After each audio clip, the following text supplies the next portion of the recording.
Warning: the following program contains adult language, adult themes, and spoilers. Viewer discretion is advised.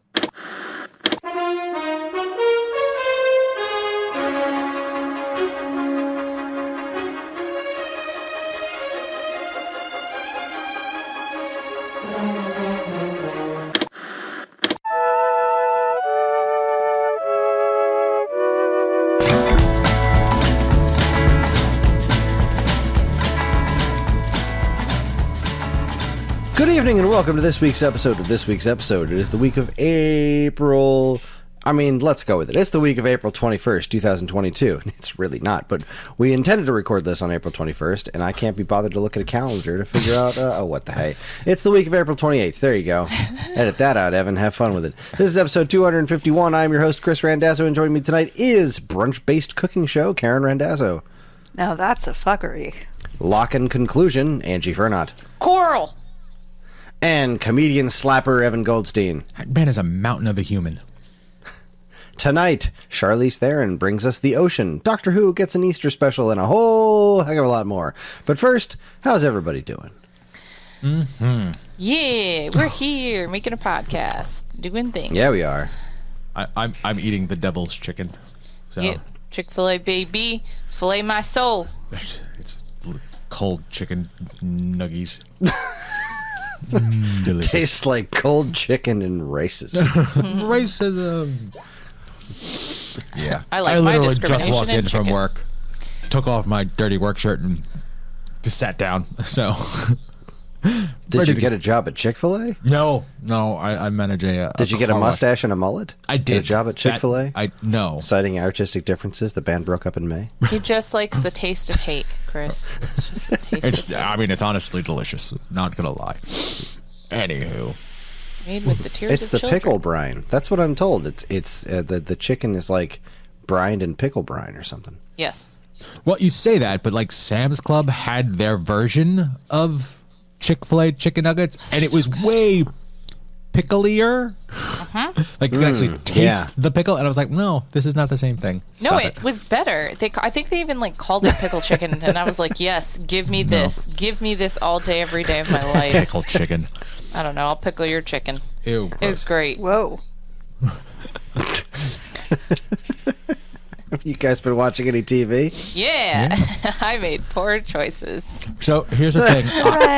I'm looking at the Plex right now.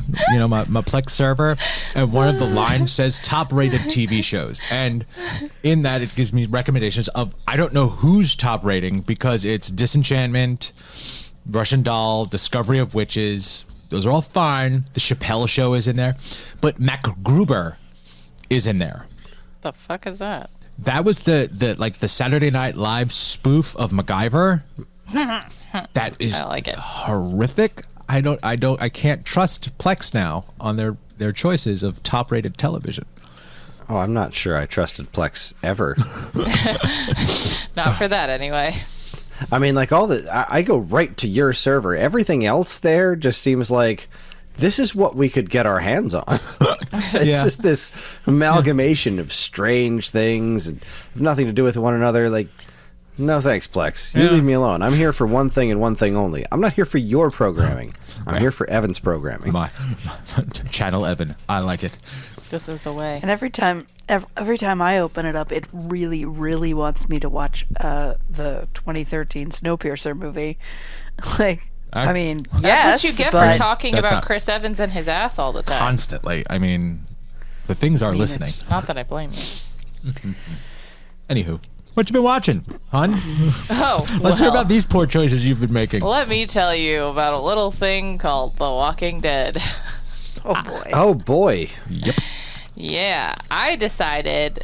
I don't know why. I honestly, guys, I really think I had a fever dream the other night. I had like straight up night sweats, and I woke up and I was like, man, zombies. I want to watch some television with zombies. And I just was like, whatever happened to that Walking Dead crew? Whatever happened to that Rick Grimes? Oh, that silly cop. So, I decided to just start over from the beginning because I haven't watched it in so long, and I don't remember where exactly I dropped off from the show when I was hate watching it.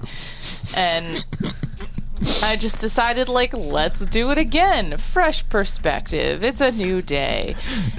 Meanwhile, I wake up when apparently that same morning, I turn on my Plex and it says, "Hey, do you want to continue watching The Walking Dead?" I'm like, motherfuck, why is this on my Plex again? I stopped watching this show years ago. The answer is yes, honey. I do want to continue watching. Apparently, it's back on in the house. Yep, Yay. I somehow powered through the first season already. I am on season 2, and I have to say that first season was really, really solid to me. It was 6 episodes? It used to be a really good show. That show started out great. Yeah. So, like, I'm in it now at the beginning, and I'm excited for the fact that, like, because I watched it in the way that it was released, you know? Like, it was an episodic, like, week-to-week thing, and I have never binged this show, and I think that a lot of the things that frustrated me regarding, like, character growth and plot development and all of that, I'm curious to see what that feels like now, doing a rewatch where I can actually, like, very quickly see how the story changes and how things evolve. So I'm like, I'm here for it right now. Like, I don't really remember what season, like I said, I was on when I stopped watching the first time, and I think that it's, I don't know, like, I'm interested. I want to know what happens. I miss Michonne. She's not there yet. I'm curious as to if it's better bingeable. Because that was the problem that I had, well, first and foremost, watching this show week to week, and every time I turned it on, I was trying to eat dinner, which was a mistake, and it was just off-putting that way. But as that was like the true starts of being able to binge watch things, and I wasn't the show wasn't engaging enough for me to wait week to week to week, even though I remember Kris and Karen, you guys watched that borderline religiously. Like, you were all about that show at the beginning. Yeah, it was great, and then it wasn't. Weirdly for me, since I'm not much of a horror person, but sometimes the thing will snag me and I'm like, wait a minute, I'm watching horror. Okay, I guess that's fine. And it was around the point where the show started to have outright contempt for its audience, where it'd be like, is he dead? Is he? I don't know. Maybe he is. We'll find out. And it just kept doing fake out death after fake out death. And was Glenn the first fake out death, or was that after? Wait, don't say anything because I don't. Was the first fake out death. Okay. I don't know. I don't remember. I literally don't remember anything. Like, the shit that went down in the first season, like, they went to the CDC. I totally forgot that was season 1. All the stuff that happens to Rick, the first episode, like, he gets saved by that guy who I'm pretty sure they run into, like, later down the road, like in the next season or season 3. It was like way later, but it was like the guy with his kid and you know, like, I didn't remember any of that. So doesn't he become like a big part of the show? About the black guy, right? Yeah, I honestly don't know. I really truly can't remember much other than really liking Daryl and Michonne. And then when Daryl first shows up, I was like, wow, you were rough around the edges, sir, to say the very least. And just like there's so many details about things that I had forgotten, like when they were staying at the quarry, and it's just really weird experiencing all of this stuff like it's the first time. Yeah, man, I would totally rewatch the beginning of that show again. Like, that first season was great. I think they handled the governor really cool. Like, it was a really interesting departure from the comics, and it was cool because it kept me guessing. It was like the same kind of basic story beats, but like they'd mess around with a couple of things to be like, oh, I didn't see that coming, and it was still good. And I think it was like when we started getting towards Negan was where it really started coming off the rails. Like when we were heading in that general direction, and the show was just not interested in anything other than trying to live up to its own hype of like keeping people talking afterwards, you know? Like, it was almost like the show was being written for the Talking Dead. Right. Which was where we started getting the whole after show thing, which was kind of fun at the time, but we've gotten way better at that. Like, now instead of the live after show talk show format, we just have really cool YouTube breakdowns. Like, Right. That's how you do that. That's a way better way of doing this. Yeah, I don't know. It started getting bad, and then it was just bad enough for me to say I just don't care anymore. And it's tough for me to give up on a show, to just be like, I'm not doing this anymore. That's not something I do super easily, I think, especially after investing so many seasons into it. I saw Lost through to conclusion, for crying out loud, That's and true. I gave up on Walking Dead. Yeah, that's the thing. I went through I think like a point of denial when I was watching the show, where I was like, no, it's gonna come back around. And it didn't.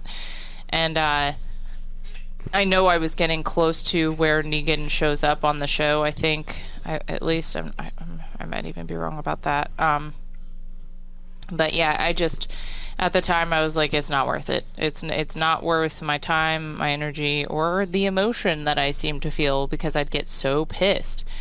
The thing you said about the departure from the comics, like, that's the thing. When I went into the show, I was doing the same thing I did with Lock and Key, where I was like this big fan of the comic content, and when they started, especially with what do I call her? Andrea, not Andrea.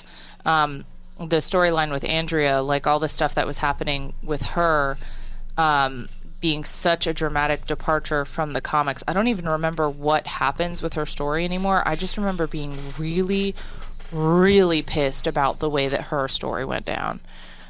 See, I thought that kind of stuff was fascinating, because they had, like, Carol lived. She died super early in the comics. She was a nothing character. Yeah. And she was kind of a nothing character to start with in the show, and then she just lived. Yep. And it's like, and every now and then we'd be like a decent way into the show, and I'm still reading the comics too, and I'm like, she's still alive. Yep, the Carol who That's lived. weird. And like, she didn't replace like another character or anything like that. She was just this different. It was like, all right, let's try what if this happened instead. It was And it was a right Walking around Dead that. what if kind of thing. Exactly. The whole show was like what if, and it was really cool. I liked that. Yeah, and that's the thing that I've learned to let go of as a watcher since then, and I think that's going to also be something that impacts my viewing experience on this. So, yeah, overall, I'm I don't know why I chose to do this, but I'm not sorry. Yet. Yeah. And as far as other television, there really has not been a whole lot for me. I had a friend visiting from out of town, and I was really excited, but he is the kind of guy who, like, legit does not watch anything all the way through. He doesn't like television shows. The few that he has watched, now that he's seen them, he'll jump through them in random order. So I saw the last 10 minutes of The Sopranos, like the entire series, and I've never seen that show before.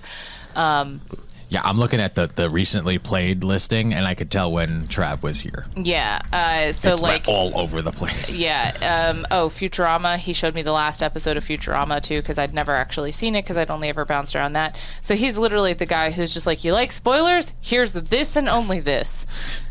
So to get him back, Ange made him sit down and watch Walker. Yeah, but the second I left there, I didn't even make it through a whole episode. I put it on, and I was like, hey, fuck you. And then I left the room, and he turned it off immediately. He's smarter than he looks.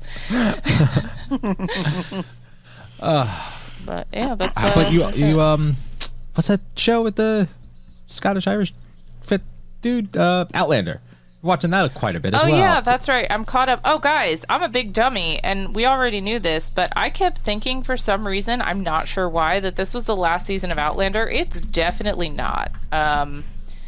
They are super duper setting it up for another season, like bringing in plot points that really should not have existed in the first place, but definitely wouldn't exist if it was the last season of the show. So I'm up to, I think an episode dropped this past weekend, and that's the only one I haven't seen, so I'm basically current, and like, oh man, it's doing it again. It's doing the thing where I'm just like, why is this happening? Do I need to stay invested in this? But I'm there. I'm in it. Honestly, okay, this is the thing. So the show started 2 seasons ago. I said this to Evan the other day. 2 seasons ago, the main character was it's literally written in history that the main character dies in a fire, according to a very, very old newspaper clipping that the daughter finds in the future. So she's like, well, fuck that. I got to save my mom. So I'm going to go back in time, even though I told her I didn't really want to. So she decides to just like fuck off back through history and be like, Mom, you're going to die in a fire. And then they're like, when? And she's like, I don't know, 1770 something. The date was smudged. And then it's like, okay, bye. But no, she doesn't leave. She stays. So I've been waiting 2 fucking seasons for this fire. It hasn't happened yet. So like, I don't know if it's just not going to. Like, did they change it? I don't never know. And then I'm like hung up because the very first episode of the show, there was like a hint at the fact that possibly the Outlander, or the male lead, his name's Jamie in the show, James Fraser, like there was like a hint at the fact that he may have traveled forward in time and was like seeing her in her present before she traveled back in time. There's all this fucking time travel, timey-wimey, wibbly-wobbly, timey-wimey, blah, blah, blah. And yeah, so that's also never been addressed. I don't know if it's going to be, but I got pissed and started Googling, and all the news articles I found were like, we'll just start doing episodes for as long as they want to do them, because this show could go on forever, and there's lots of books. And I was like, well, fuck me. So I don't know where I'm at with that show anymore. That's my rant. Thank you. Here's my soapbox. Someone else can stand on it. Okay. On my end, I've only been pretty much watching like sitcoms. Like, unfortunately, they've been relatively bad sitcoms. Modern Family's not bad. It's well, no, that's the exception, because I'm enjoying Modern Family, but at the same time I'm watching Mr. Mayor still, because that's Ted Danson Ted Danson. Wait, what's hold on? Ted Danson. Ted, yeah. I enjoy the hell out of him. The surrounding cast, but I'm still checking that out. I found this show called How We Roll. It's about the life of a professional bowler, but that's not what interested me. The lead is a guy by the name of Pete Holmes, and he's I know he's a comedian and he was a podcaster, and like I loved his podcast because he's very energetic, he's very funny, he's like wild, like he's very there, and this character that he is playing is not. It's like the opposite of him, and I made it like 2 or 3 episodes in, and I'm probably not going to continue with it. Another show that sort of snuck up on me was a show called Killing It. Now, this was presented to me by, like, via whatever way I saw it. It was like from the producers or from the people that brought you Brooklyn Nine-Nine. And I was like, well, I don't have Brooklyn Nine-Nine in my life right now. I would like some more Brooklyn Nine-Nine, or Brooklyn Nine-Nine adjacent, if you will. This show stars Craig Robinson as the character Craig Foster. And the way it starts, it's showing him in the, not like the far future, but like in relatively futuristic times, like maybe a couple of years, but we're not 100% sure. Talking about, look at me, look at how wealthy I am. Can you believe I started from nothing and I made it all this way? And it's funny because he's talking to the maid at a hotel, but the story is how he got there. And Killing It sounds like he's wheeling and dealing and whatnot. And it turns out it's about this guy who sort of teams up with this weird Australian woman in this contest in Florida to kill pythons. And the person who kills the biggest python wins. I forgot about this. And it was like absolutely the opposite of what I thought it was going to be. And then I saw the cover art, and the cover art makes more sense because it's Craig Robinson with a nail gun surrounded by pythons coming out of like trees. It is not Brooklyn Nine-Nine at all. The Jace. At all. Not even close.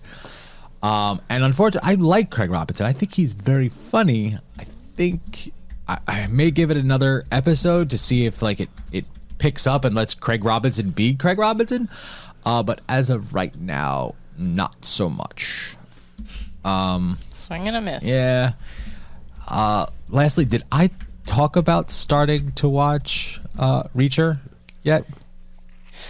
No, I just remember you getting mad at me. Okay. So I started watching Reacher, and I let it go because I figured that Angela would like to watch it with me because it's actually very, very good. Even though I asked And then for she went ahead and started watching an episode without me. So that was almost. Listen, there was no conversation about us watching it together, so I was all like, oh, this is cool. This will be something that he's watching and I'm watching, and then we can like talk about it so that like We've never done that. Right. Not I thought once. this could be something different, you know, because like I've watched other stuff and talked to you about it like ad nauseum, and I just thought, oh, okay, cool. Like he already watched an episode and he knows I'm interested in this, so like I'll go watch an episode. And then no. Then it was the you watched it without Not only did she me. catch up, she surpassed. Anywho, Yeah. So now I'm not watching it at all, but neither is he. So now no one's watching Reacher, and it sucks. I'm familiar with the book series, and the Tom Cruise movies are good and all, but it's not really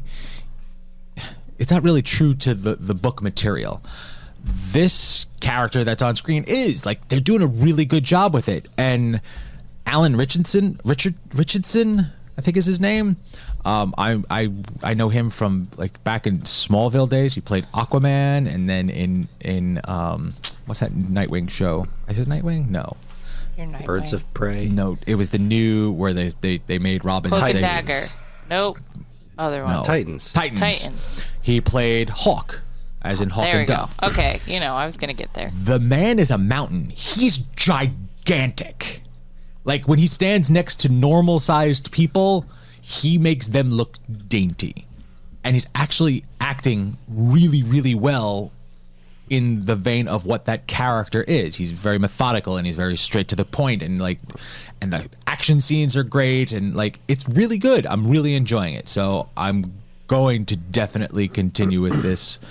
Hopefully my wife will enjoy it with me at some particular time when she's not watching hateful shows. Will I?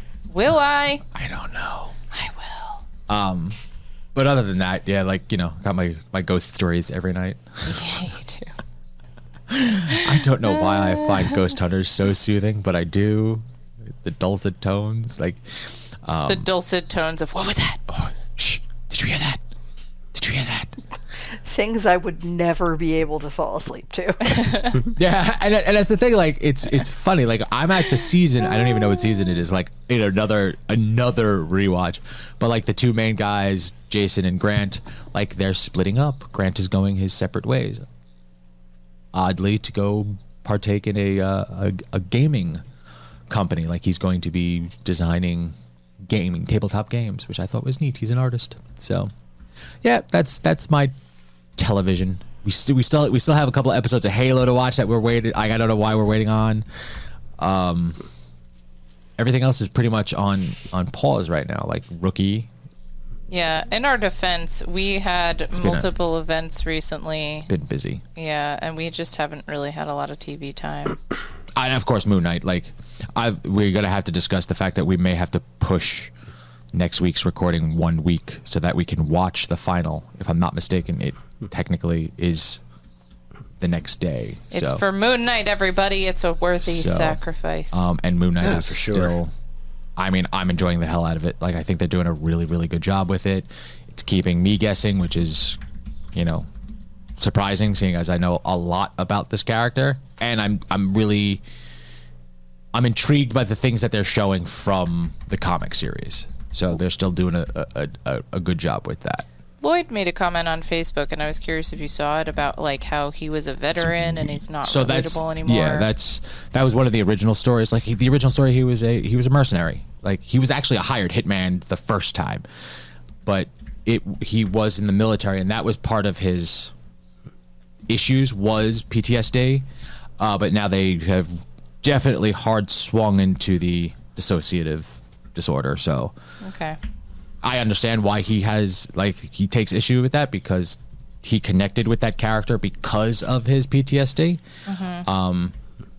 But that's just another, like I said, every time a new version or new series of Moon Knight comes out, it's a borderline different character. That's sort of Yeah, it just seemed as though it was similar. like, if he's changing all the time in comics, do you really need to be mad at the TV show for doing the same thing? Well, if he was looking for Lloyd was looking for something and he didn't get it. And that's that's not like, if you're a Moon Knight fan and you're going in looking for something specific, that means you're not familiar with the continuity of Moon Knight, because you never get the same thing twice. I have 6 different shirts and every shirt has a different costume variation on it. So Don't lie, you love it. I do. I'm fine. It's great. They're doing a good job. And he is, like, his acting, man, he's doing so well. Yeah. This last episode was really wild. Yeah. That was really wild. Yeah. Like, people, like, so some of the kids that I work with, they're, like, yelling, like, just open up the other sarcophagus. And I'm like, it's not going to happen. We're going to get it maybe next episode. But it's, they're stringing this out. So that was episode 4. And that was where the pre-release to, like, the critics and whatnot, that's where they ended. They sent them out the first 4. So I thought there was going to be a huge twist or a cliffhanger or whatnot. There was some interesting things done. I wouldn't necessarily call it a cliffhanger, but I'm really, really interested to see where it goes. Got 2 more, right? 6. Yeah, 2 more left. Yeah, the end, I really thought I had the show kind of figured out where it was going, because it was going through, like, some pretty fun, ultimately fun and very enjoyable, but, like, standard adventure stuff. Like, thought I knew who everyone was and everything was good, and then, like, then he got shot, and then everything got really weird. But, like, as a comic that guy, was awesome. as a comic guy, like, that was the change of volumes. Like, it went from volume 4 to volume 6, like when he's in the hospital. Like, that's straight up. There were parts of that episode taken from the books, which is great. Not all of it. They're taking some liberties, but, like, I see what they're doing. Like, I'm like, oh, I get this. You may not, but, like, this is, like, I think it was a Smallwood run where he was trying to get out of the hospital to New Egypt. But, like, who knows what they're doing? What is New Exactly. Egypt? And my friends Paul and Sean were both kind of complaining about, they're like, really like the show, but I just kind of wish they kept us wondering with the whole, like, what's real and what isn't for longer, because, like, they kind of wrapped that up real quick. And I was like, well, I don't know, man. Really? Show Did you see the end of the last episode?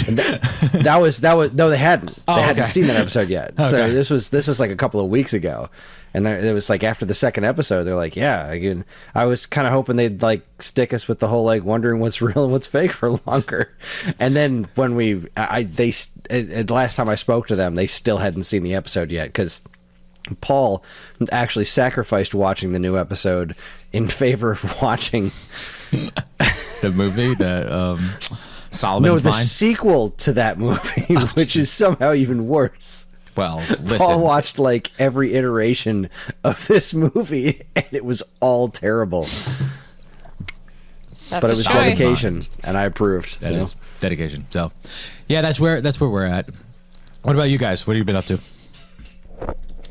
Oh, let's see. I have been still enjoying some more classic Law and Order. Oh my goodness, we're probably behind an episode, or it went on hiatus, I think. The new episodes. Yeah, I think maybe we didn't see last week's. Yeah, I think we may have missed an episode. Law and Order, I'm still watching the old ones. That's still a joy and a wonderful thing to have on in the background. I'm very much enjoying Our Flag Means Death. Yeah, we paused This on is that too, but making that's a me lot of fun. How far in are you? So happy. We just watched The Art of Fuckery. Yes. Yes. So She's let me down. Anywho, yeah, great stuff. I was like, I've been, holding back, like trying not to be too eager about getting him to watch it because, like, I love it, but I don't want to, build it up too much, and then it's not it doesn't live up to the hype. But I really wanted him to get to the part where Blackbeard actually enters the show, because it just goes up to another level once Taika Waititi's on screen. He's not on screen with that? No, he is. Oh, okay. I was saying the first few episodes I was feeling got it. Okay. Like that. And I didn't feel it needed. I didn't feel it at all because I was 100% on board from episode 1. It's like, yeah, I'm in. Sign me up. Let's go. And I feel like the show takes another turn after The Art of Fuckery, so I am really excited to finish off the last 4 episodes with him. Nice. Yeah, I haven't. But we do have a decent amount of shows that we're watching together, so we're just trying, and some of them are week to week, and we want to stay current on them. So yeah, we did kind of like start getting into Resident Alien, which has been wonderful, but other shows are coming back, and they're like week to week, so we have to catch up on Law and Order. I think we're behind on a Picard as well. I know. Is that on you or on me? Doll yet? You being behind. Russian Doll. Yeah, Russian Doll just came back.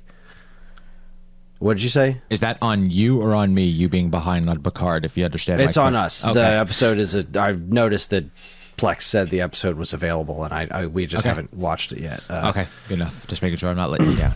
I know my job. I know my place. This is your worth. So, like, Our Flag Means Death. We're also almost done with our Parks and Rec rewatch, which is a constant joy. And we're coming up on the end of Avatar, which is so good.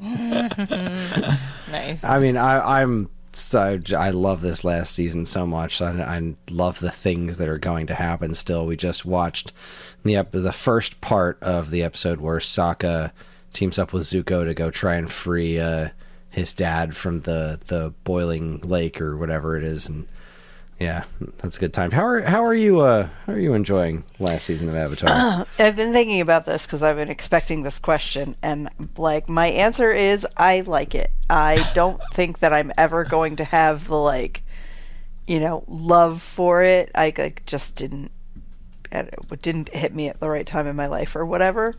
But I do like it. I've definitely changed my tune from like the beginning of like, okay, this is just kind of a dorky kids show. It's definitely more than that, and I enjoy it quite a bit, and I am eager to find out what happens. I'm like, every time the kids pick something besides Avatar, I'm like, son of a bitch. And they're always like, can we watch another one? Or like, all right, when's that? What's going to happen next or something? And like, then it was their turn to pick. They don't pick it. It's like, well, you wanted to know what happens next. Here's your chance. This is why we have turns. Do better, dummies. It's funny. I just, as a side note to Our Flag Means Death, Andrew's watching an episode of Outlander, and at one point in time, there's a scene where he's walking through a pub, and on the shelf of the pub is a jar, and it says the bollocks of the notorious pirate Stephen Bonnet. And I, for a half a second, because it's a jar of someone's testicles, and I, for a half a second, went, wait, is that his name? And then I actually had to Google it, because it's not Stephen, it's Steve. It's Steed. Yeah. And I was like, did they Steve actually Bonnet. connect those two worlds for me? And no, they didn't, but it was close. No, that was the whole point. Like, it's the play on the fact that it's not, because Right. the real Stephen Bonnet is a fucking douche. So I thought that was funny. But yeah, it's great. Oh, that's so much fun. Ever since we watched the episode the first episode with Spanish Jackie, every chance I get, I'm saying things to Kris about like Titanic bowls. Like, he's just got Titanic. The delivery on that from Fred Armisen. I'm not always a Fred Armisen guy, but that character's really good. But anyway, Kris, you were talking about other things that weren't this. Oh, I think I'm just about wrapped up. I was just really excited about the last season of Avatar, and What's next? I don't know what's Good next. question. I got nothing. I love that the kids are so into this. and they enjoy watching it, and they enjoy following it, and I guess I really want to find something else that's kind of like this, but I wouldn't mind something that we haven't all seen already. Like something we'll talk new? about this in the news later of like, you know, I sure wouldn't mind a refresher on Dragon Prince before that show comes back. If it comes back. So I don't know, I guess I'll hold off on that one. I wouldn't mind revisiting She-Ra. I was just discussing it with a family member, and they said some things about it that I was like, I don't really remember that happening, and I don't know. Yeah, I'd take another swing at She-Ra. That show is very enjoyable. We didn't finish the last season. We did not. The kids kind of fell Damn off kids. of it. We'll see if they're Kids. interested. What are they good for if you can't watch the good stuff? Right. No, And there's so much good stuff. There is so much good stuff. Ellie, and it's kind of off topic, but Ellie and I did wind up successfully finishing The Lion, the Witch, and the Wardrobe together, and that made me pretty happy. She wants Sweet to move on monster. to something else, either another Narnia book or maybe a Harry Potter book, but I don't know if I'm necessarily allowed to do that. No, you're not. Okay. No, if you're gonna read that with if anybody's gonna read that with her, it's gonna be me. But I waited until age 7 with John, so I know she's like kind of a little bit ahead of where he was at that age, but I don't know. Still think she's a bit young. She's gonna root for Voldemort, and I'm gonna laugh. She is. Why can't you say his name? But No, so, she's gonna be in love with Hermione, Nice. as well she should be. but that's pretty much where I'm at as far as TV is concerned at the moment. Okay. Besides, continue to watch that. I talked about that guy that did all of Dragon Ball GT in like 1 minute episode. Yeah, how's that going? I'm still kind of watching it bit by bit because like even 1 minute at a time, the show's really bad. But he started doing Dragon Ball Z, which like I gave the guy a follow on his YouTube channel, and he wrote a post about like I'm considering doing Dragon Ball Z, which is a terrible idea because it's like 1 billion episodes. Should I do it? And then he just started doing it. So he's like 8 episodes in. I'm like, oh my God, this guy's going to do all of Dragon Ball Z like this. That's going to take forever. It's a bold play, but yep, that's all I got. Nice. I love it. I just got a couple of things. I guess probably the most notable is that we had a new episode of Doctor Who. Oh. Okay. And it was kind of random. They're doing this thing this year where, like, instead of a season, they're just doing a couple of specials, which I guess if that's what you want to do, fine. Like, sure, you did it for Tenet. You can do this too. And the New Year's special or holiday special, whatever the hell they're calling it, was really good. This was like the Easter special. Oh. Didn't have anything. I mean, just that in that it was released at Easter, not that it was had anything to do with Easter. She didn't go back and It see had Jesus. to do with, like, 18th century Chinese pirates, which, as far as I know, doesn't have anything to do with Easter, unless I've read the Bible very wrong. Or very You have, right. Karen. Or very You right. have. But it was an extremely, like, if you're gonna do a special, you should probably make it Special? special.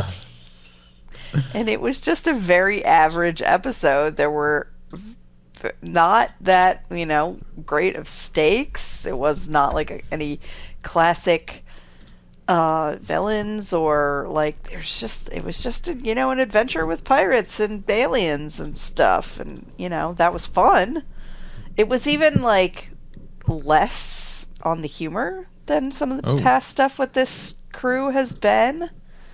Interesting. And then they replaced the humor with dealing with the Doctor and Yaz's relationship. And I don't ever want to see that on Doctor Who. I just fucking don't. Interesting. Who's Yaz? Yaz is the British Indian companion. Okay. the girl who has absolutely zero romantic chemistry with the Jodie Doctor. Whittaker. None at all. Zero. I do not buy it for a dime. It is just no. Which isn't to say that either of them are bad actors. They're just they don't have chemistry, and they just don't like. It hasn't really. They kind of have thrown this whole like Yaz has fallen in love with the Doctor thing on us, and like why? Like, of course the Doctor is great and everybody loves the Doctor, but like I haven't seen it in the show. Why is it that you think that she is extra over the top enamored with the Doctor? I don't know. Is it as I call it, a box checking kind of thing? I don't Weird know. box to check. I mean, Is she hetero? Is she homosexual? Is she queer? What like the character? oh, that kind of box checking. They haven't like outside of her attraction to the Doctor, they haven't given her any kind of identity in that regard. So I don't know. Sounds like a box check to me, but that's just me.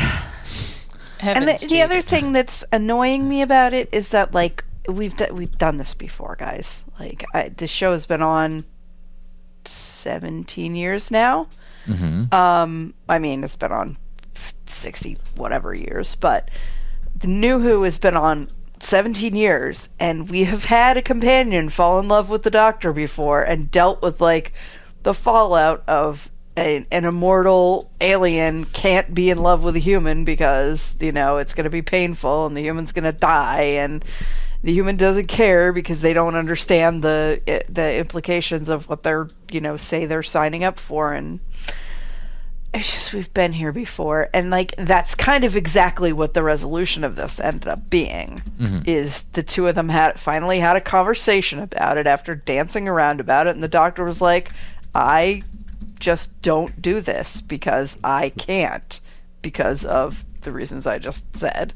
And she's like, I wish I could, and if I did, it would be you, but I can't. And Yaz was just kind of like, okay, that sucks. The end. Like, and that was it. I'm like, but what was the point of making me go through that? I'm not rooting for these characters. I'm not shipping these people the way like people shipped Rose and Ten. It's just, can we just like take Martha Jones, except like less interesting, and that wasn't all that interesting. Yeah. So I want them to stop it. Just want them to stop it and just bring me good Doctor Who. So there's going to be another special in the fall, and then Jodie's going to be done, and Russell T Davies is coming back, and we don't know who the new Doctor is, and I don't know what's happening. But for me to be getting so little new Doctor Who this year, and for this to be what I got, I want my money back. I'll take my entry fee back, please. Thank you. Yes. Aside from that, I'm still keeping up with Call the Midwife, which for a show that is like supposed to be like a very calm, gentle British show about like nurses helping women give birth to babies, it is the most fucking bonkers show on television sometimes. It's set in the 60s right now, and the last episode, one of the plot lines, there were these hippies that were squatting in an abandoned warehouse because they didn't like their parents or trying to tell them to grow up and get jobs or whatever.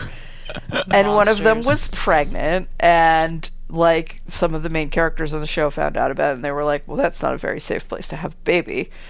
And she was like, I don't care, I hate my dad. And then she eventually went into labor, and like all the other hippies were all high, and nobody heard her crying for help, and the guy who was knew they were there happened to be there, and he like helped her and called a nurse and a midwife and whatever. He called the midwife. Haha, I was gonna do it. That's the title. And then they show up, and like this baby like it wasn't enough. Like that would have been enough of a plot. that this girl, like, you know, left her home and tried to be a hippie and was making all these terrible choices, and then maybe she had the baby and, like, realized that she wanted to be a responsible person on behalf of her kid. That would have been a fine episode. But then she had the baby, and it had, like, the most horrible birth defect they've ever shown on the show.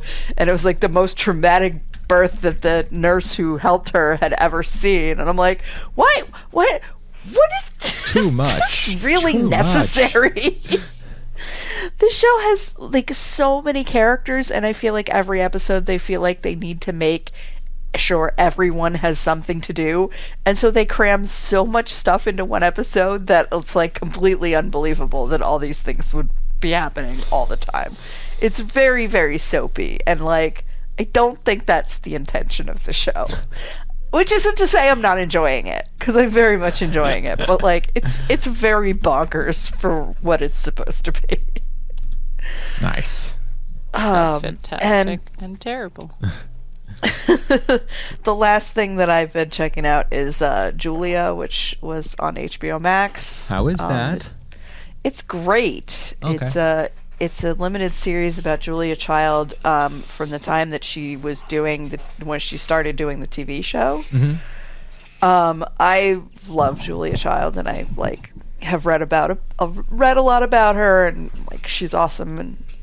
And so this is a part of her life I didn't know that much in detail about. But it's very interesting.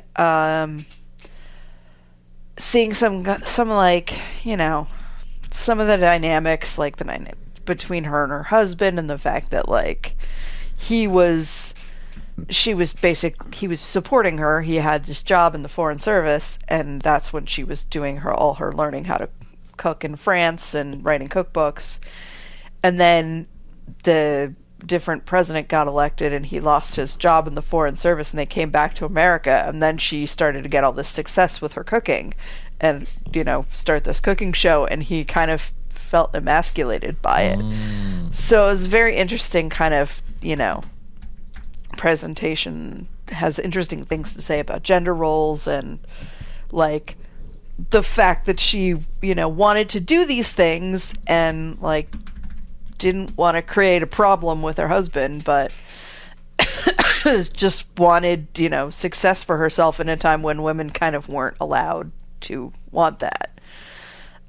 So it's pretty cool the way it's dealing with all this. And the woman who's playing Julia is fantastic. I can't remember her name, but she was on an episode of Doctor Who, and she's doing the most amazing job with the accent, because Julia's accent is very unique.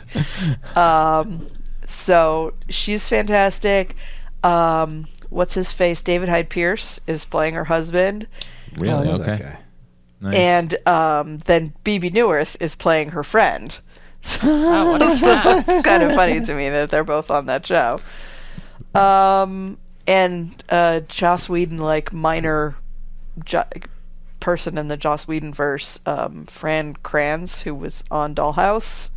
Mm-hmm. I can't remember his role, but he's, like, the white guy, and he was like a He was techie- like a tech guy on tech, Dollhouse. yeah, he was like the tech weasel Yes. on Dollhouse. He's on it too.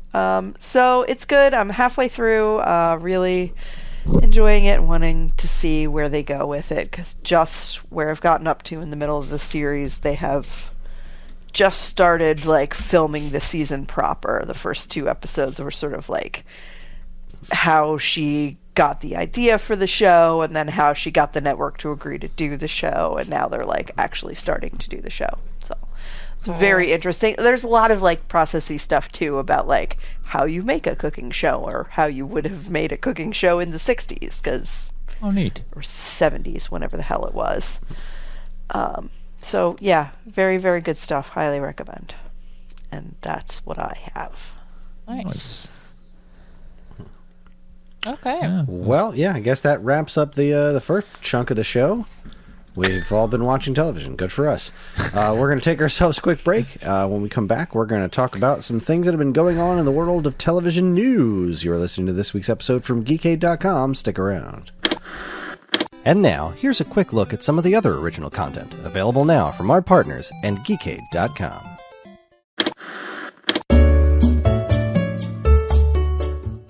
First up, do you like comic books? Of course you do. Do you like pirates? How could you not? Do you like anthology-style comic books that are related to pirates? Well, then do I have a book for you. Tales of Cape Fear is a project run by Evan Goldstein along with some other excellent folks, like myself. Every issue tells a set of self-contained stories from various writers and artists, and every issue is a guaranteed good time for people who like good things. Learn all about it at talesofcapefear.com, and when you do, tell them I sent you. I have some pull around here. Are we doing phrasing? No? Not doing... Okay. I should have read this like I was Kris. Next, the Ninja Gaiden Trilogy for NES ranks among the most beloved series ever to grace the console. Well, the first two do, at least. And that's only if you could see past the rage-inducing bird... I remember Kris telling me about the rage-inducing bird attacks. But one thing that isn't up for debate is the gloriousness of the game's various soundtracks.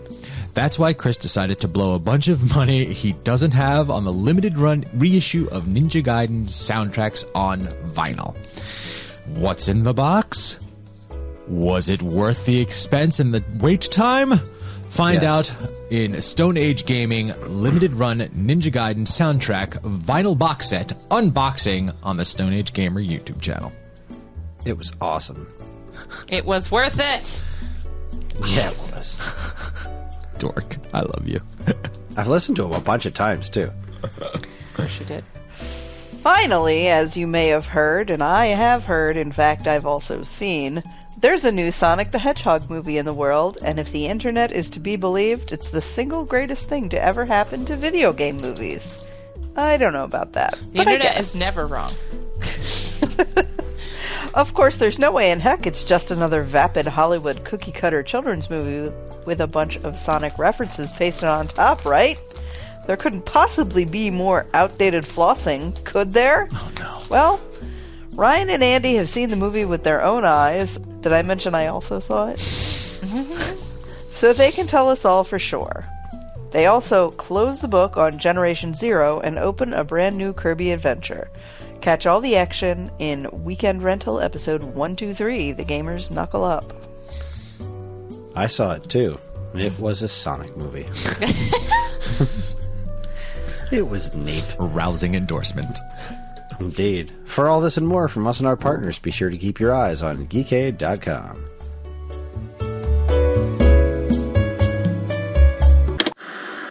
And we're back. It's we're going to talk about some news. It's been a heck of a month. It feels like the news we're about to talk about is ancient history, but it's not. It's Just a month old. it's only a couple weeks old. But let's get to work, huh? Mm-hmm. So let's see what we have here. This comes to us by way of Nerdist. Misha Collins joins Gotham Knights series as Harvey Dent.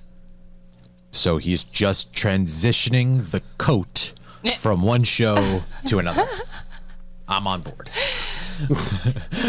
What will his voice sound like? Most likely not like Misha Collins. That's the best thing.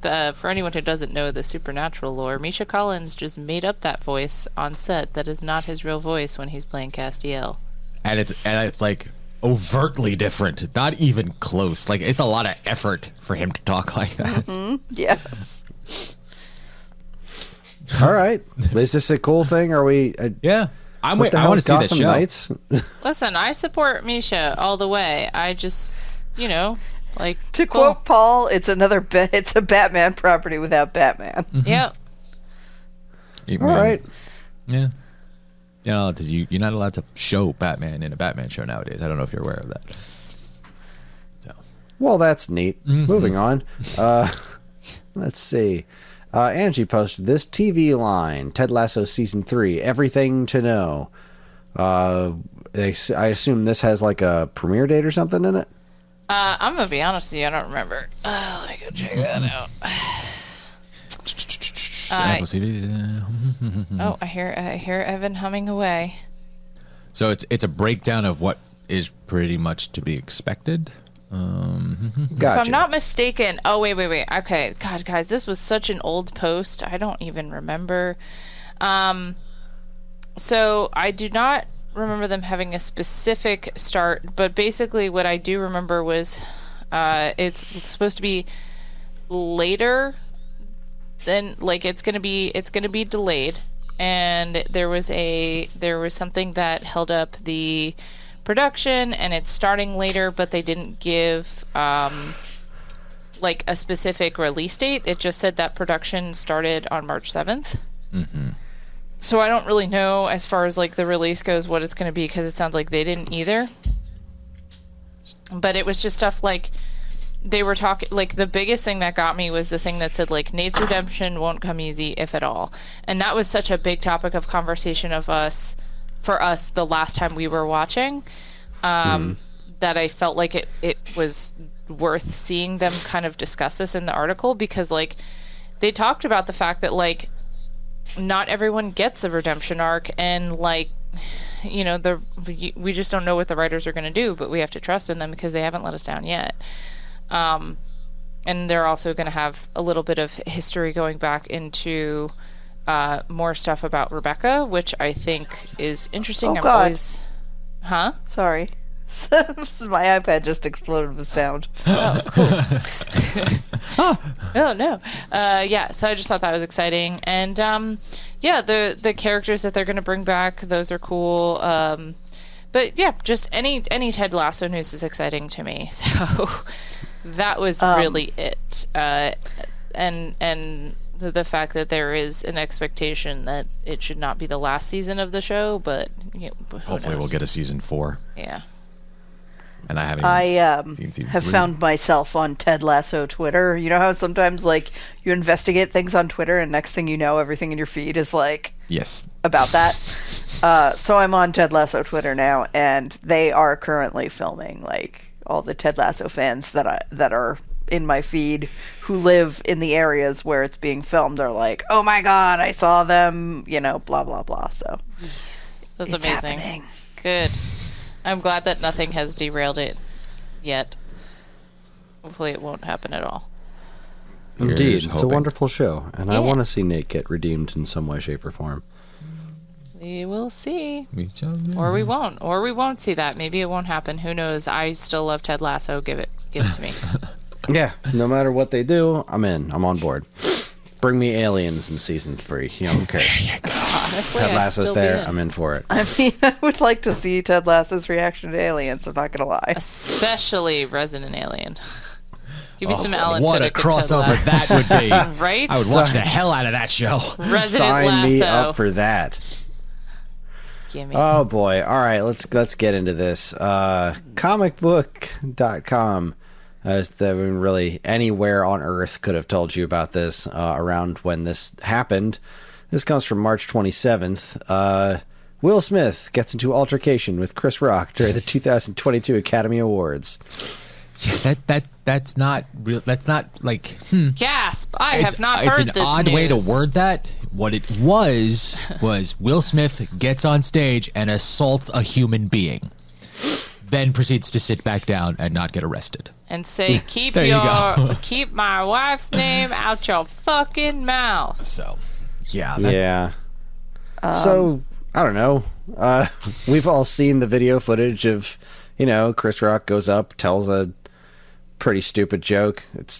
I didn't think it was overtly offensive. I also didn't think it was all that funny, but, it was Academy Awards fare, it was certainly more tame than anything it made Ricky sense Gervais in its- had said in its at any area. point. So, and Will Smith laughed about it until he noticed that his wife was not laughing about it, and then he got really, really mad, and he slapped Chris Rock across the face. And on live television yep, for the whole world to see. Yeah. And then proceeded to win a Best Actor award and then cried on stage to a standing ovation. Yeah. I hate the world in which this is. Like, this is not right. He has since received, I think he's banned from going to the Oscars for like 10 years. He has been removed And from the he- Oscars, like the Academy. Like he's And not allowed to vote He's anymore. not in the Academy. Yeah. And 10 years. he had to give up his award. No, I don't think he did he? Yeah, that was the Okay. he Did he lose the Oscar that he just won, or is he no longer didn't- part of it? I think it was like he didn't lose it so much as he just like gave it back. Oh. This is a weird line to draw. I get it. Like, he got up on stage. He didn't go up there and beat the shit out of Chris Rock. He didn't go up there and punch him in the stomach or anything. He slapped him across the face, which was a dick move. He should not have done that. But, like, we're going to start taking Oscars away from shitty people. Like, I kind of feel like Will Smith is, like, he's not even attached to the iceberg. Like, the amount of Oscars that are in really terrible people's hands for doing really terrible shit is, you could build an iceberg out of that. Now he's like losing jobs and stuff like that. Like, guys, the fuck? I get it. Like, there should be some sort of penalty for doing what he did, but shit has gotten way out of control. And the last thing I saw was like some other movie has been canceled or something that he was involved in, and it's being spun that it was because he's involved in it, but like actually the director of the movie is involved in like a whole fuckload of scandals, but they're like, nah, it's the Will Smith thing. That's why we're canceling this movie. Yeah, don't So look now over he's there. a scapegoat, Like, is what you're saying. This turned into it's turned into kind of a gross scapegoat. Like, absolutely Will Smith was in the wrong, but like, pretty sure Harvey Weinstein's got some Oscars sitting around, like. Okay, but one does not have anything to do with the other. The man got up on stage and assaulted a comedian for telling a joke, which opens up a door. What's to stop anybody else from doing that at a comedy club now? Because this precedent has been set. If you don't like a joke, you get to go up on stage and slap someone. Is that something that has never happened before Will Smith got up and did it? What? I mean, okay. How exactly does that apply to like some jackass in a comedy club going up and slapping somebody for telling a bad joke? Like, is that person who got up there and slapped a comedian going to lose their acting jobs? Like, no, they'll be arrested for assault. That's what that is. Like, that's assault. You go to jail for that, and you face fines, and you go to court, and all of that stuff. Do you get arrested for slapping someone across the face? If the guy presses charges for assault, yes. And Chris Rock didn't press charges for assault. Nope. No. Nope. He did not. So, I'm missing the point you're making. I just find it odd that like you're comparing Harvey Weinstein to this, where they're not good people, they're very different people, very different situations. Okay, Harvey Weinstein no longer has a career. Harvey Weinstein's life has been upended completely, and Will Smith, his wife is using this as a fodder to get people to watch her show. Like, those are very different worlds right now. And had I got up on stage and because like Chris Rock said something bad about my wife and I slapped Chris Rock, I would be arrested. It would be very different situations. It's not right that this is how it panned out because he is Will Smith. Like, it's my opinion, I guess. It's not how it should play out. I think it's cutting in both directions. Like, yeah, it didn't work out great. Yeah, he got away with the rest of the show because it was good television, but now I think they're overreaching on the punishment department. I mean,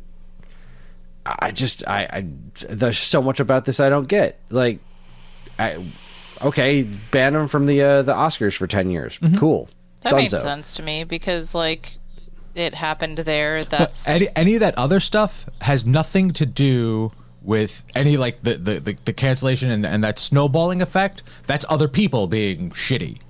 Okay, like all of the stuff that's coming out about Brad Pitt just popped into my head. Not Brad Pitt.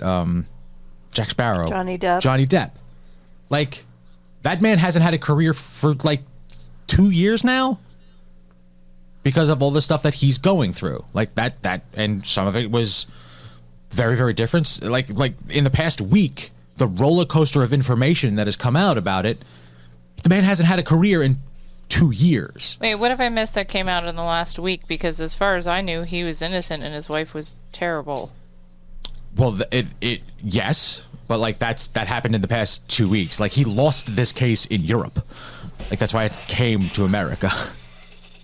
Okay. So like things have like that's him not being allowed to participate in the Oscars anymore does not justify it being okay. It's not what he did was not okay. So that's, like I said, that's I guess my opinion. I feel what happened to him. So what you're not saying a big is deal. he Still has billions and billions of dollars. His wife still has a show that is making money off of this thing. His kids are now again in the news because that's the way we do it. Like you're a child. Stop talking like that shit. Like this is snowballed mostly in their favor. But yet, because Chris Rock didn't take the necessary steps or chose not to take the necessary steps and press charges, everything's okay now. Like that's it. It wipes away. 10 years time, this will be another barely a blip on the radar, because as of right now, it's barely a blip on the radar. I ran its meme course for however many weeks, and well, Chris just said though that it's not just barely a blip. Like Will Smith is facing a lot of consequences for this behavior. Yeah, like a lot of consequences for this behavior. And I feel like it's maybe a little bit out of proportion. Because like I said, he didn't go up there and beat the shit out of him. He didn't go up there and... What's the line, He went up there though? And slapped him. It was like the most... if he was wearing a glove, it would have been a comedy routine. Like... Okay. It was ridiculous. Like, yeah, it's assault, but it's like... He slapped him. Like, it was like... I don't know. I feel like if he had gone up there and rushed the stage and punched him in the stomach or something, like, that would have been something. But he didn't. He went up there to shut him up and slapped him in the face. Like, I feel like slapping in the face is a real different creature than punching in the face. But whatever. We're spending way too much time on this, and I think Karen had something that she wanted to say. Yeah, I actually, as the only person who actually watched the Oscars, not that, you know, in this particular case, that doesn't give me an edge over anybody because everybody saw the footage after the fact. But I actually, you know, I said I have things to say like the morning after it happened, right. But I watched a lot of content about the incident and have since decided that I do not have things to say. And you guys might not, you might take issue with this, but I don't have a comment to make on this because I'm not black. And there's a whole element to this whole situation that, like, all of the main participants in the situation are black people in an industry that is mostly white dominated. And there's a whole, like, if you if you watch, like, pop culture commentators who are black comment on this, they're like, yeah, this is none of white people's business, basically. And it's not my job really to question that. It's just my job to listen to that and go, okay, then I don't have anything to say about it. So okay, that's odd. Okay. The only thing I want to say in response to that is, like, I don't know why in this case race means that we're not allowed to talk about it, because... Or we shouldn't be talking about it. Like it's none of white people's business. Like, it was a behavior that any person can exhibit.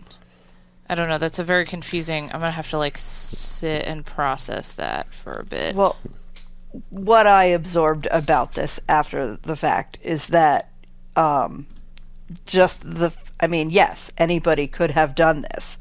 But in this case, a black person was the victim, a black person was the aggressor, and then there was Jada Pinkett Smith, and the comment was made about her hair, and there's a whole, like, social issue surrounding black women's hair and how, you know, black women get treated based on treated differently based on their hair.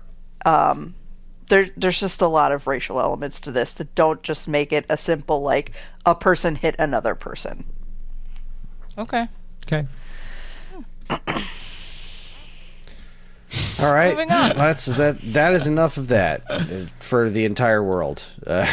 Yeah. Also, this happened a month ago, and Yeah. there's nothing new that we can say about it that anyone else hasn't said about it. So, Also true. Looking excuse me. forward to Ricky Gervais hosting again next year. I mean, yeah. So let's see. We kind of already talked about Doctor Who, Sea Devils to air on Easter Sunday. So let's see. Was that the Easter special? Yeah. That you said Yes, was my lackluster? friend. Yeah, it was. Wow, because fine. that little snippet right there looks pretty baller, and I want to see that. That's a shame. Yeah, Yeah. I was kind of stoked for it. Like, I like pirates. I like weird monsters. I like the monster design, but yeah, it was fine. So let's see. Superherohype.com. The Umbrella Academy confirms Vanya's trans identity in season 3. Neat. Yay. Yeah. I was this up in the air? I thought that was. Oh well, that when The actual actor came out. Elliot came out, they said no, we're just I'm an actor. I'm going to play Vanya because that's the character. And then I guess at some point they had a conversation and said, "Nah, heck with it," And wrote it Gotcha. into the show. and wrote it into the show. I honestly didn't think it was going to go the other way, but okay. Cool. Yeah, that's one of those where I'm just like, all right, that makes sense. Like, whatever you guys want to do. I like what you've done with the show so far, and I like that it's, like, I love that there was a professional approach of, like, this was the character I'm playing, and then they were like, yeah, but we can make that work. Like, that's okay. That's, to me, that's really cool. Maybe it'll make me care about Vanya more. 'Cause Yeah! Was it like Vanya the main character in one of the seasons? Like I the feel big like bad? Vanya was The being big bad, billed yeah. as the main character, but like I don't remember. The they've show always at been all. kind of the least interesting character to be on the Yep. show. Like not like they're bad, but like everyone else is so good, and I don't know. Oh, there was. It was the fact that like Vanya was the theoretical Yeah. big bad, but really was. I remember now. Right, Okay. yeah. Yeah, you like get it. she didn't have powers, but like, oh wait, she does have powers, and they're like world-ending powers, and it was cool. It was great. Oddly, Love just this take show. away the Love violin. this show. You're safe. But like Vanya herself was never like that interesting. Like, Yeah. what is it? She fell for someone in season 2, kind of. They That were on had a like farm. I remember lots of same people power dying in a set? field. No, it was the wife. Remember What? they went back in time and she met the family and the husband was shitty and the wife wanted to leave Right. him and then she... Yeah. There was time travel in this shit. Yeah. It's been a minute, I have guys. to rewatch that. Yeah, it's. I feel like it's been quite a long time, but no, I love this show. This is fine, and I like cool. Good for you. I want to know what's going on with the alternate dimension they landed in, where the Asian guy's alive and he's like part of evil Umbrella Academy. Like, Yes. There's okay, birds, cool, right? trans identity, good for you. I want to know what's going on. I'm still confused for different reasons. And I love it. All right, from Variety.com, Dan Levy's The Big Brunch Cooking Competition adds Sola El Whaley and Will Guidara as judges. Okay. Am I supposed are to know who they names. are? No, I No. don't think so, necessarily. That's why but Dan Levy's in the middle. this is the first that I had heard about this being a show at all, and I was excited about it because I like brunch. Did you watch Right? the Canadian? How has this not been a thing already? Okay. Or has it been a thing That's already? true. I just don't know. Well, I mean, a brunch cooking show, or Like specifically a brunch cooking show, yeah. not that I'm aware of. And we watch a lot of cooking shows in this house. Yep. I mean, the shows standardly go through different menus, if you will. So some of the things that are created could be eaten at brunch. But like the first 2 seasons of the Canadian cooking show, which had Dan on them, were great. It's the baking show. Thank you. So I mean, listen to this. This is directly from the article. The Big Brunch is a cooking competition series that celebrates the most inspiring, undiscovered culinary voices from every corner of the country. Chefs will be offered the opportunity to share their stories and their business dreams while also competing for a life-altering prize, all while finding innovative and personal ways to redefine what it means to dine between 11 a.m. and 3 p.m. Give me. Spectacular. Sign. Love it. Yeah. And good quality backing there of HBO, so good. Why would Nice. have people ever eat anything other than breakfast food? Who knows? People are idiots.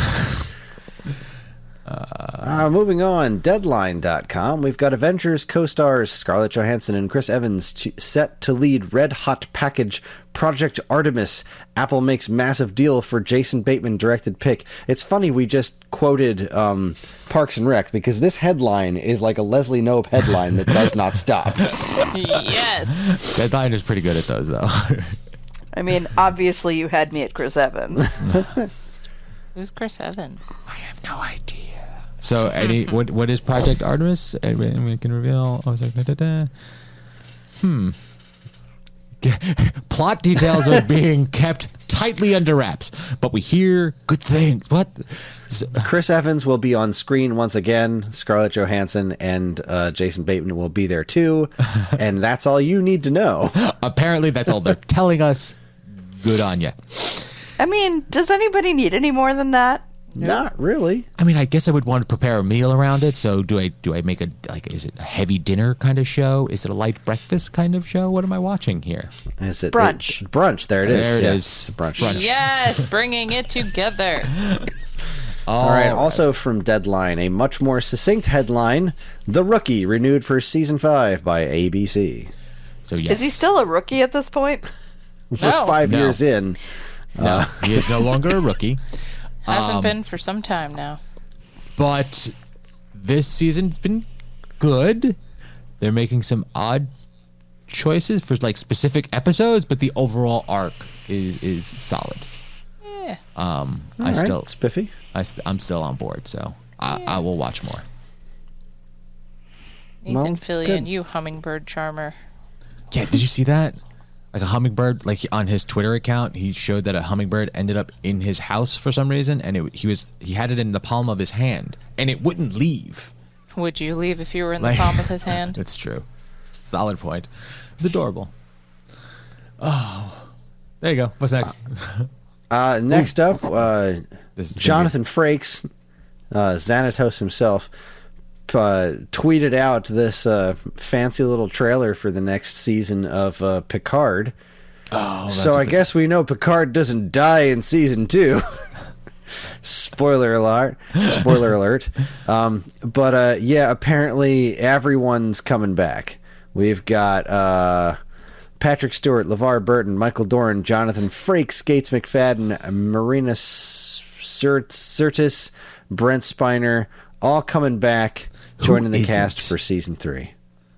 What's the kid? The guy. Well, he's now an adult. They didn't bring Wesley back, Yeah, Wesley's as far not as back I yet? know. Boy, I hope poor we get some Wesley. Wesley Crusher. That would be great. I wouldn't be mad about it. He's being left out. It's a shame. I mean, I think he commented on it publicly, saying like he's just happy that everybody's getting back together and he doesn't like feel left out or anything. That means he feels left out and he wants to be part of the game. Right?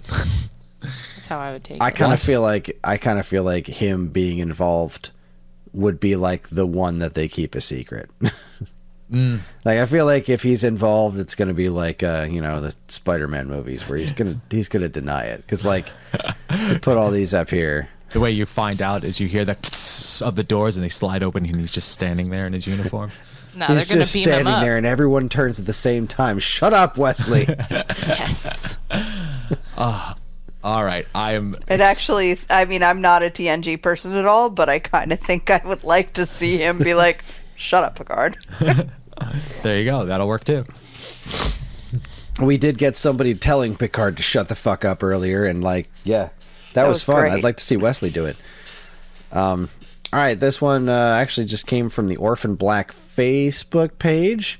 Orphan Black Echoes, a new series set in the world of Orphan Black, will premiere in 2023 on AMC Plus. I hope there's brunch involved.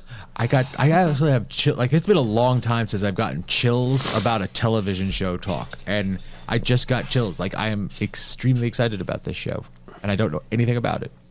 We never finished this show. What? We never finished the last I don't season. think you have either. Orphan There was a Black? big old gap, and then we tried to watch it, and we were like We don't have any idea what's going on. none at all. We And the idea of 100% going back and finished. starting from the beginning is so daunting. Are you sure we finished this? Yeah, we did an entire watch through of that show. Yes, Okay. I'm positive. Okay. So, Well, that's yeah. cool. Good for, Yeah. Good for Orphan Black. more Orphan Black. All right. I mean, we're gonna get more Tatiana because she's playing She-Hulk. So there was that little bit of a fix. But now if we're getting more Orphan Black world, because that was a great world, really You well think done. she'll make a cameo? Because I doubt she'll have like a real role in it. Yeah, I Probably feel like it depends depends on- on what the show is, yeah, you know? yeah. When's it set? Where's it set? All that kind of stuff. Who knows? Yep, We should did be finish interesting. it. Yes, we did. I just remembered the last. Yeah, I fucking Yeah. told you. I just remembered the last. Sorry. No. I Go, see, girl. this is what I live with. This is you hear it, right? Did we? Yeah, All I right. No, was I think really you mean into that's it. what she lives with.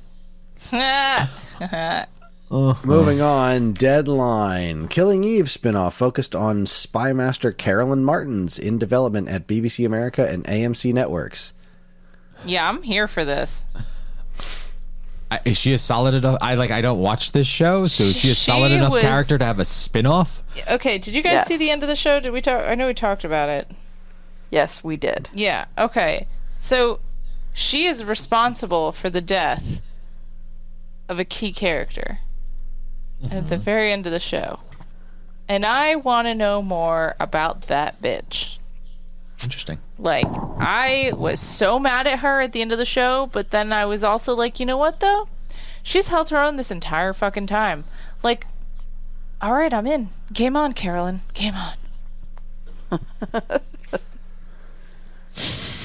Yes, I feel like probably a lot of the show, if they do this, would be like focused on her backstory and probably wouldn't have a lot of Fiona Shaw in it, Yeah, which that's is true. bummer because she's great. But I think that would be interesting, and I almost feel like they backdoored this a little bit with the last season because they did do a lot of flashbacks to her past Yeah. in the last couple episodes. I kind of forgot about the fact that like they had done that, and also I do think that it would be sad if she's not in it because she's great. Also, you watched that show fast. oh yes, I Yeah, she did. did. I was very, very into that show. Powered through that shit. When I like something, I really like it. So the little bits that I've seen, like that character reminds me of like M from James Bond. Is that like no? I can see that comparison, but she does. I mean, she's no She is in Dame charge. Judy Dench. I understand that, but like that. No, she's in charge of a lot more than an M type of character. Okay. And responsible for a lot more than... Yep. Yeah. Okay. Good enough. She's evil. Evil. The fruits. Of the devil. Annie Hoosers, Nerdist posts that Lock and Key will end with season 3 on Netflix. I'm good with that. Did season 3 already play? I mean, Yeah, we just stopped watching it. yeah, we just gave up on the show altogether. You're like, yeah, that's a fucking show. So that was, I guess, season 3 hasn't shown up yet. I guess. Yeah, Correct. there's only been 2 seasons so far. All right.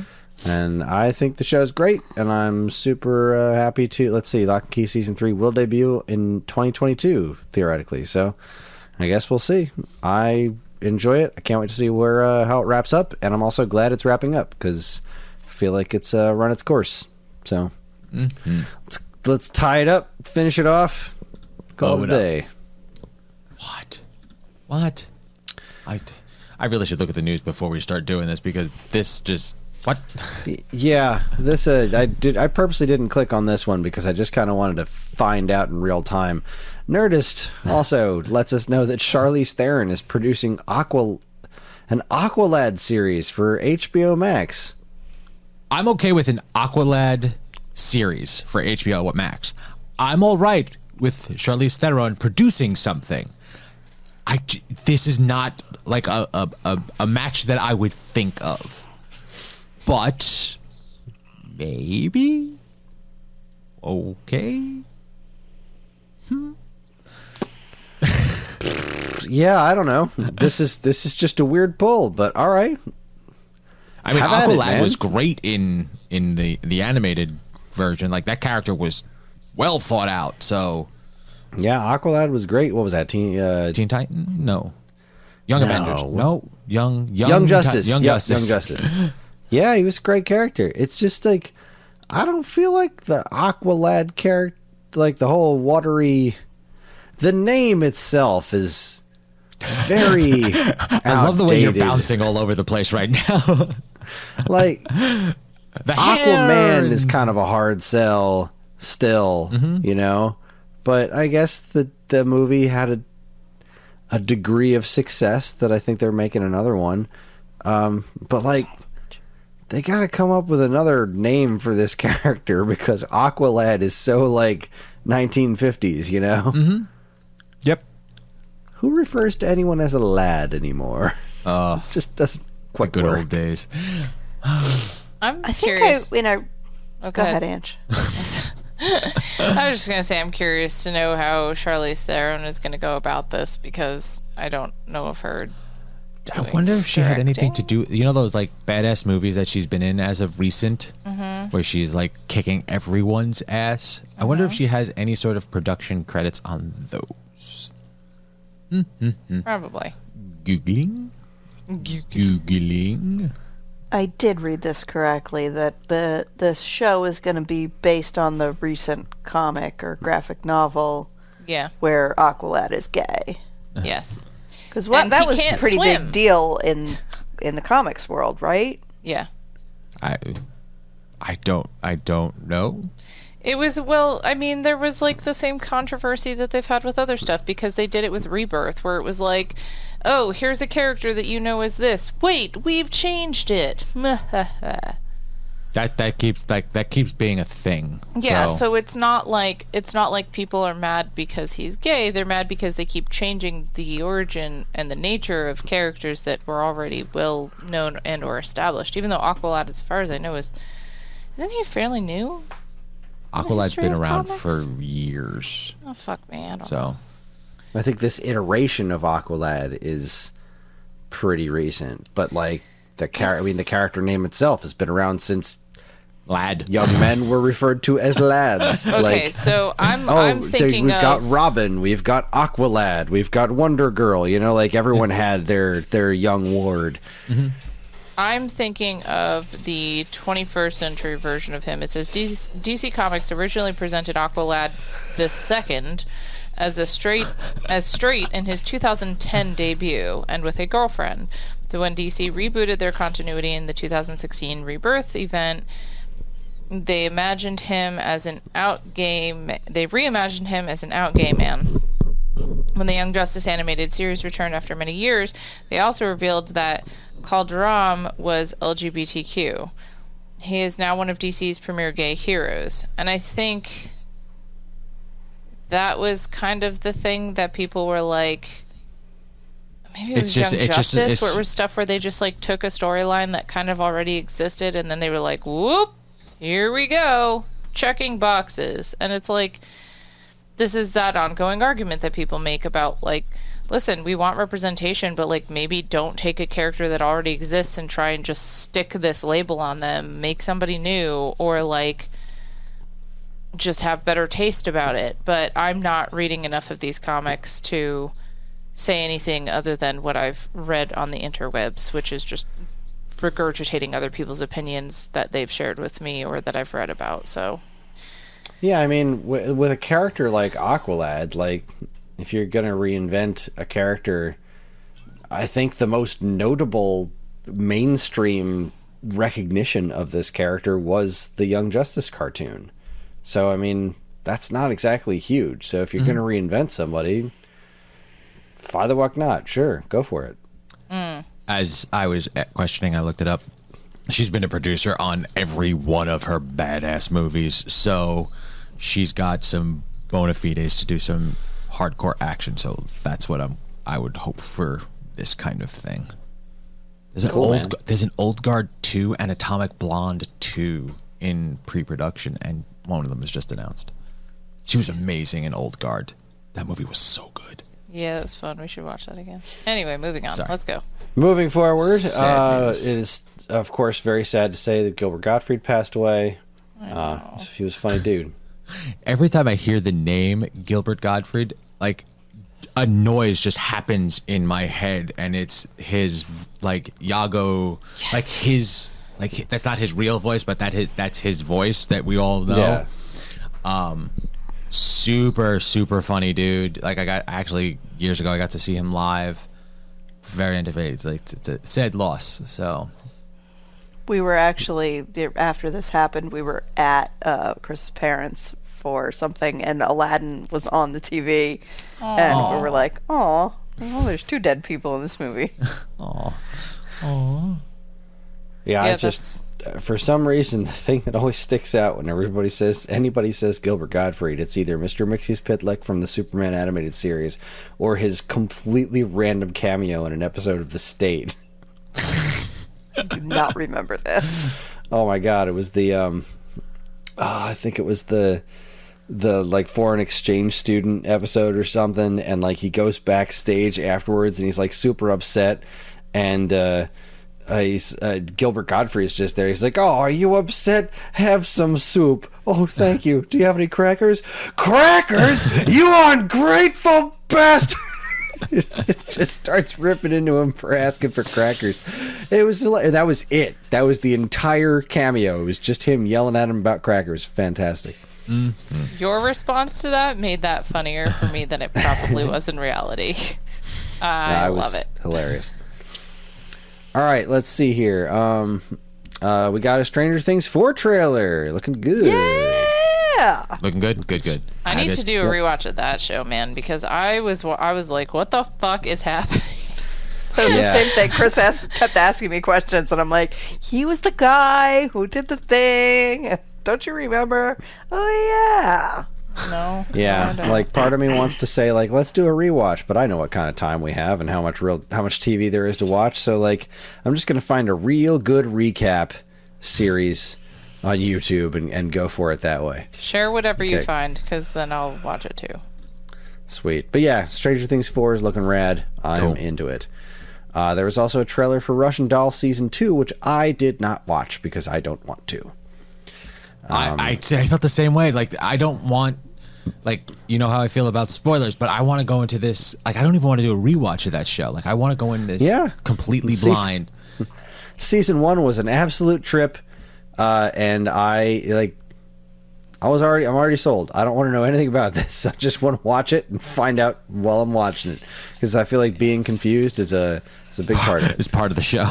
As a person who did watch the trailer, I will say I am still confused, and you made the right choice. Cool. Good to know. Let's see. Nerdist, Kids in the Hall debuts trailer and release date. I've never got into Kids in the Hall. I never really watched it. Really? So. I really thought that was going to be... I actually, if I'm not mistaken, I referenced them today.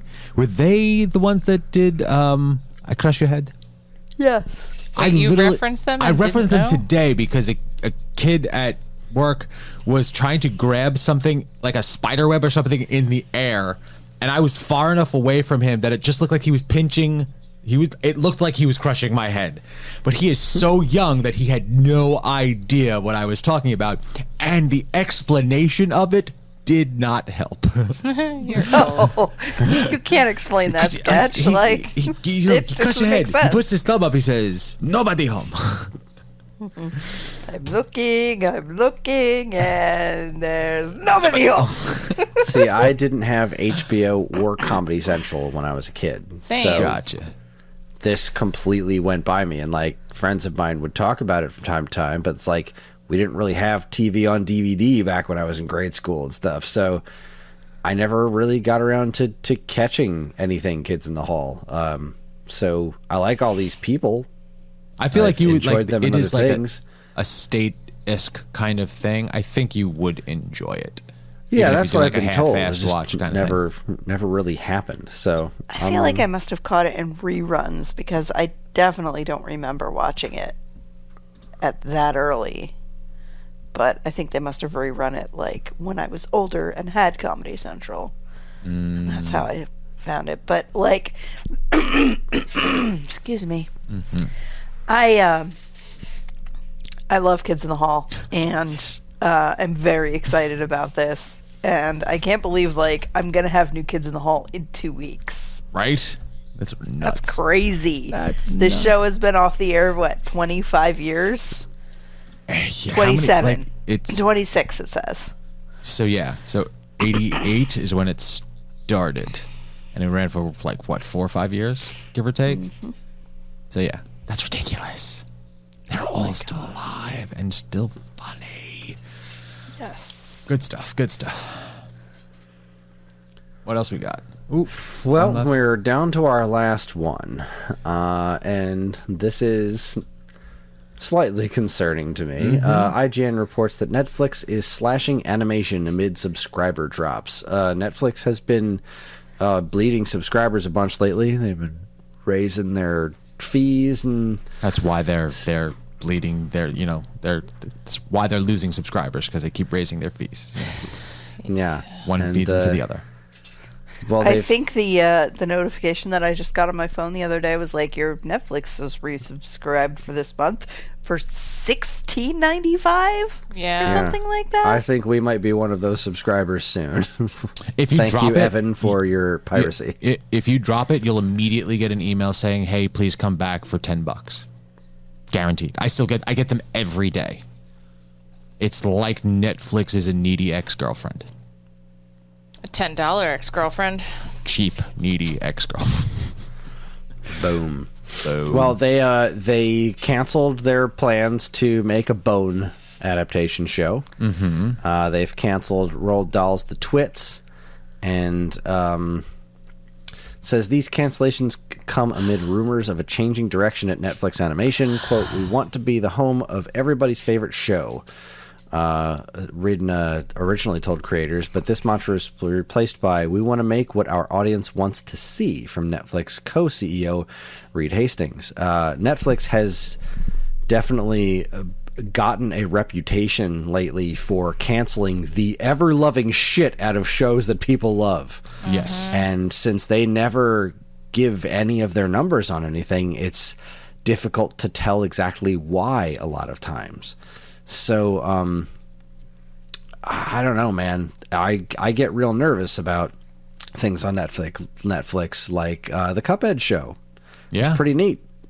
Is that going to come back for a season 2? It didn't perform insane numbers. Like, it seems like Boss Baby is touted as the pinnacle of how animation should perform on Netflix, despite the fact that the animated series isn't owned by Netflix at all.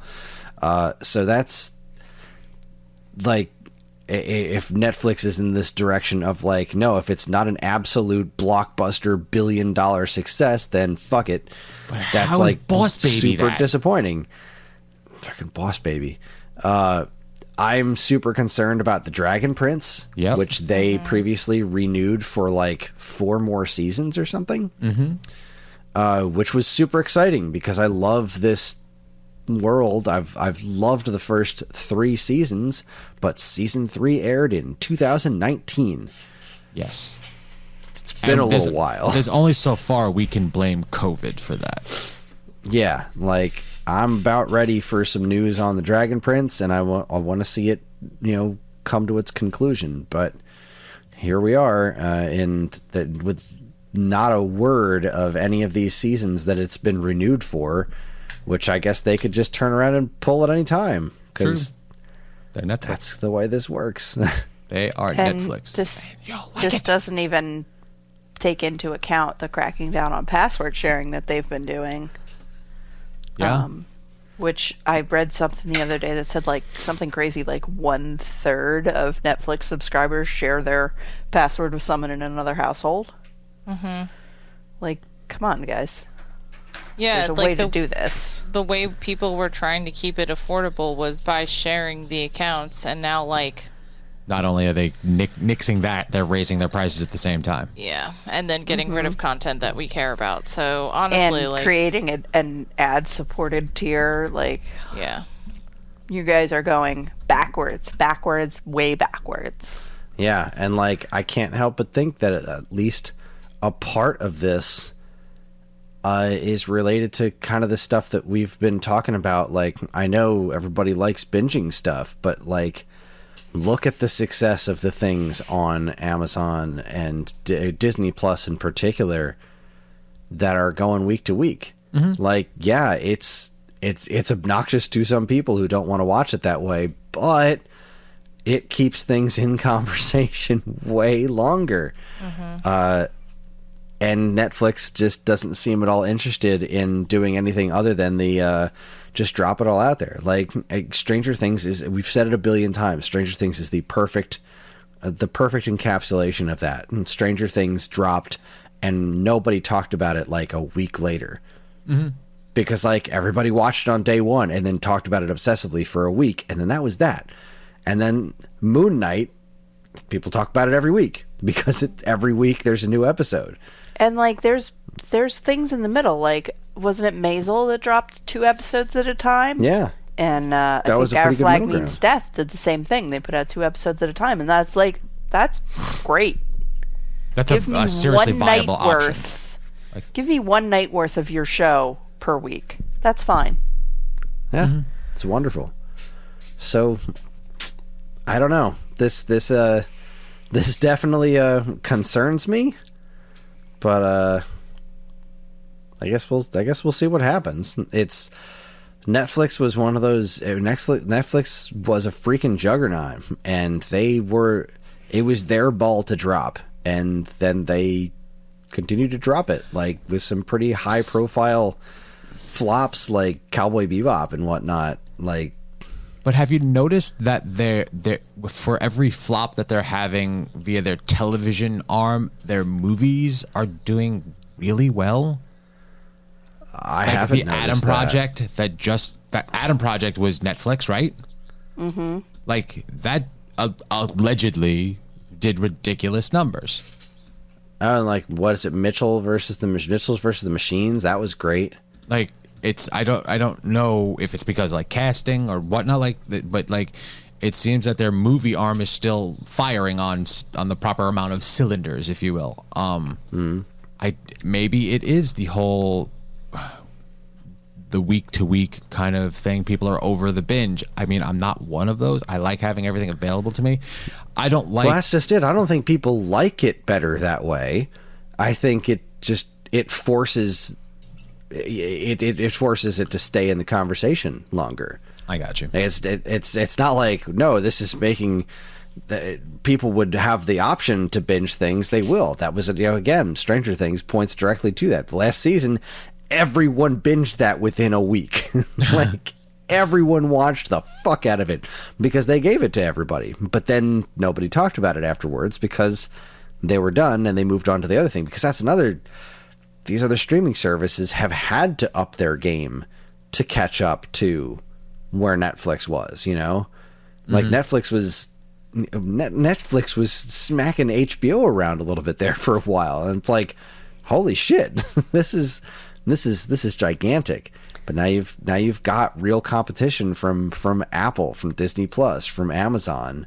And I think Netflix sat on the top of the pile for arguably too long, saying we're the pretty much the only game in town, and we have everything. Anything you want to stream, we have it. And then everybody else came along and was like, well, we're going to make our own streaming services now, and we want the licenses for our content back. And Netflix was like, well, okay, I have to.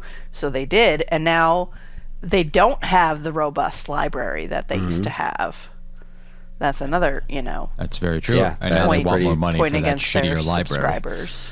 Yeah. Which and to their credit, they definitely worked hard on trying to fill that void with their own original IPs. The problem is that they consistently don't give their original IPs room to breathe. What was that wonderful show, the Teenage Bounty Hunters, we watched? Oh my God. What a great show. Amazing I had show that I never even- really would like to see more of. Never even heard of it until after it was already canceled. And Really? this is a problem. Even Cowboy Bebop, even a show that was so reviled as Cowboy Bebop, people still wanted to see if they could course correct. Like Yeah. everybody who watched it and hated it, almost all of them would have watched a season 2 to be like, all right, let's see what you can do with this, because there was a spark of something there, and Netflix's inability to give continued life to see if you can get out of a freshman slump is just not there too often. So I'm actually going through, I just did the Google search of Netflix movies and Netflix TV shows, and I don't know if it's, maybe I have to qualify it a little bit more, but I did Netflix TV shows, and Shadow and Bones, Arcane, that's really good quality stuff that is new, that is on their channel or their platform, that you're absolutely right. Both of those things did not breathe, as you're putting it. yeah, they came and it went just fast. dumped. So that's a shame. It is indeed. But that's all we have time for tonight. Netflix, get your shit together, all right? Please and thank you. Seriously. I mean, I paid for Netflix for a very long time, and we all know I didn't really have to. I was doing the supportive thing because I liked their content, and then and I went, all right, now you're just being a dick about it. Stop it. Taking my money back. Yeah. Well, that's going to wrap it up for me. I'm toast. That is our show. This week's episode is not filmed before a live studio audience, but it is fueled by feedback from listeners like you. You can get in touch with us in a multitude of ways. We have an official Geekade Discord where there's an entire This Week's Episode channel dedicated to all things TV talk. We're on Facebook, Twitter, and Instagram through the official Geekade channels or the more specific Twepcast accounts. And of course, the four of us can be found in various ways. I'm available on Twitter at Geekade Kris, and you can read my work at StoneAgeGamer.com and in the pages of Nintendo Force magazine. Karen, where can people find you? You can find me at STM Stitches on Facebook, Instagram, Etsy, TikTok, and Twitter for the time being. Yes, for the time being. We'll see how well Twitter spirals down the toilet now. Angie, where can people find you? AngelaFernot.com. Boom. Evan, where can people find you? Check out AngelaFernot.com. Actually, talesofcavefear.com on the internet, and then Tales of Cave Fear on Instagram and Facebook too. So concentrate on Those that. are also both on the internet. Yes. The interwebs, if you will. Dick. If you need to know more about the shows we discussed tonight or what we'll be watching in the future, have a look at our show notes. And if you have any other questions at all, we can always be reached at mail@geekade.com. Just include the words "this week's episode" in the subject line so we know who you're trying to reach. This show is available anywhere fine podcasts are sold, including Apple Podcasts, Spotify, Stitcher, YouTube, and more. And wherever you decide to listen, please like, comment, subscribe, and leave reviews, because any and all feedback is welcome and appreciated. Again, as always, keep your eyes on Geekade for more fresh, original content. We are gonna wait until Moon Knight's done, right? That's the next homework. Yes. So I think I dated it out at the 10th is when we're going to record next, because that'll give us just shy of a week after the last episode of Moon Knight has released. So that will give me at least time to do a solid rewatch once this show is done, because they are doing the 12-hour movie kind of thing, which is great. Cool. I learned earlier today that Moon Knight wielded Mjolnir at some point. Yes, because it's made out of moon rock. So recently, Moon Knight took down all of the Avengers. I love All that of sentence them. so much. Yes. So Moon Knight. So Moon Knight can control things made of moon rock. So you're okay. Yet again, beautiful. I will repeat. I love it. Shit constantly changes with this dude, and it's fucking amazing. I love it. Beautiful. All right, cool. Well, there you go, everybody. That's your homework. Keep watching Moon Knight, and when it's all done, we're going to talk about it on the next episode of this week's episode. That's all from us. I'm Kris. I'm Karen. I'm Angie. It's made out of moon. I don't know what to tell you. Good night. And this concludes our broadcast day.